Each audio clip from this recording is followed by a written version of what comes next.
अगर दुनिया के 3 अहम मुस्लिम ममालिक यह ऐलान कर दें कि अगर उनमें से किसी एक पर हमला हुआ तो इसे तीनों पर हमला तस्वुर किया जाएगा, क्या यह सिर्फ एक दिफाई मुआहिदा है या मशरिक़ वुस्ता की बदलती सियासत में एक नए दौर का आगाज? यह बहुत अहम सवाल है, क्योंकि ईरान, इजराइल, अमेरिका और बहरे अहमर की कशीदा सूरत हाल के दरमियान एक ऐसी पेशरफ्त सामने आई है जिसने आलमी तवज्जो अपनी जानिब खींच ली है। सऊदी अरब, पाकिस्तान और तुर्किया ने मक्का मुकर्रमा में एक मुश्तरका दिफाई मुआहिदे पर दस्तखत किए हैं। रिपोर्ट्स के मुताबिक इस मुआहिदे में ये 3 शिक शामिल हैं, 3 शर्तें शामिल हैं कि अगर तीनों ममालिक में से किसी एक पर मुसल्लह हमला होता है तो उसे तीनों ममालिक पर हमला समझा जाएगा, तस्वुर किया जाएगा और बाहिमी ताउन के तहत मुश्तरका रद्द अमल दिया जाएगा, यानी मुश्तरका जवाब एक तरह से दिया जाएगा। इसके अलावा मुश्तरका फौजी मशकें, इंटेलिजेंस, मालूमात का तबादला, दिफाई टेक्नोलॉजी में ताउन और अस्करी तरबियत को भी फरोग दिया जाएगा। यह दरअसल मक्का पैक्ट में शामिल है। दरअसल मक्का पैक्ट यानी यह मुआहिदा ऐसे वक्त में सामने आया है जब पूरा मशरिक़ वुस्ता शदीद कशीदगी से गुजर रहा है।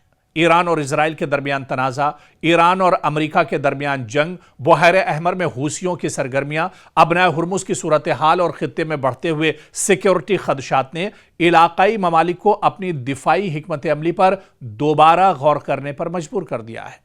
इस मुआहिदे की अहमियत इसलिए भी ज्यादा समझी जा रही है क्योंकि तीनों ममालिक अपनी अपनी मुनफरिद अस्करी सलाहियत रखते हैं। सऊदी अरब खित्ते की बड़ी माशी और दिफाई ताकत है।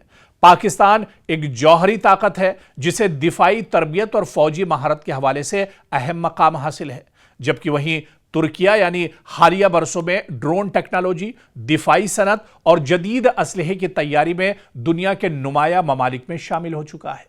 और जो माहिरीन है इनका कहना है कि अगर यह ताउन अमली तौर पर मजबूत होता है तो इससे खित्ते में तीनों ममालिक की मुश्तरका दिफाई सलाहियत मजीद एक तरह से बेहतर हो सकती है, मजबूत हो सकती है।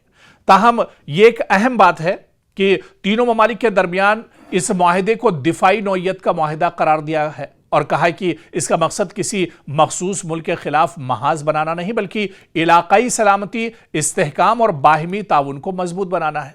इसके बावजूद बैनुल अक़वामी मुबस्सिरीन का मानना है कि इस मुआहिदे पर ईरान, इजराइल, अमेरिका और दीगर इलाकाई ताकतें गहरी नजर रखेंगी, क्योंकि ऐसे दिफाई इत्तेहाद खित्ते के तवाजुन पर भी एक तरह से असर डाल सकते हैं। और मुख्तसरन ये कहा जाए कि मक्का में होने वाला ये मुआहिदा यानी मक्का जो पैक्ट है, ये दिफाई मुआहिदा सिर्फ एक सिफारती तकरीब नहीं बल्कि मशरिक़ वुस्ता की बदलती जियो पॉलिटिक्स में एक अहम पेशरफ्त के तौर पर भी इसे देखा जा रहा है। आने वाले दिनों में इस मुआहिदे के क्या कुछ असरात होंगे, इसे देखना भी बहुत अहम होगा।